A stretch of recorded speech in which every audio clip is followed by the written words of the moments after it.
Les grands dépressifs se trouvent parmi les gens qui ont de l'étoffe et de la profondeur dans l'esprit.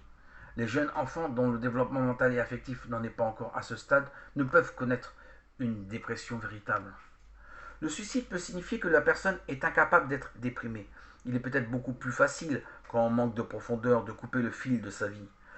Le philosophe Landberg fait à ce sujet une remarque dont la justesse apparaît plus grande à mesure qu'on la médite.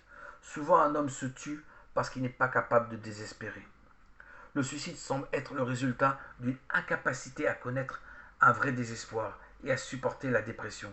Le suicide n'a pas eu le courage d'être déprimé. C'est dans ce contexte que je vois la suggestion de Luther tout d'abord surprenante. Croyez aux bienfaits de la dépression. Il me semble que les gens les plus sujets aux dépressions sont les créateurs, les artistes, les musiciens. Peut-être parce que ce courage d'avoir le cœur lourd est une condition nécessaire à la fécondité. Ce n'est pas par hasard que le poète Rainer Maria Rilke, qui a cherché le secret de la créativité avec une passion unique parmi ses contemporains, écrivait dans une lettre de Rome en mai 1904. Nous savons peu de choses, mais qu'il faille nous tenir au difficile, c'est là une certitude qui ne doit pas nous quitter. Il est bon d'être seul parce que la solitude est difficile. Qu'une chose soit difficile doit être une raison de plus de nous y tenir.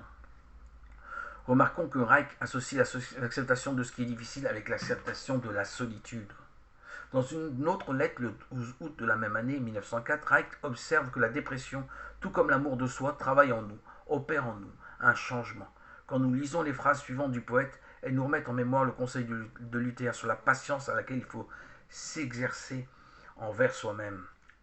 Comme il est écrit, ainsi, ne devez-vous pas vous effrayer quand une tristesse se lève en vous, fût-elle une tristesse plus grande que toutes celles que vous avez vécues.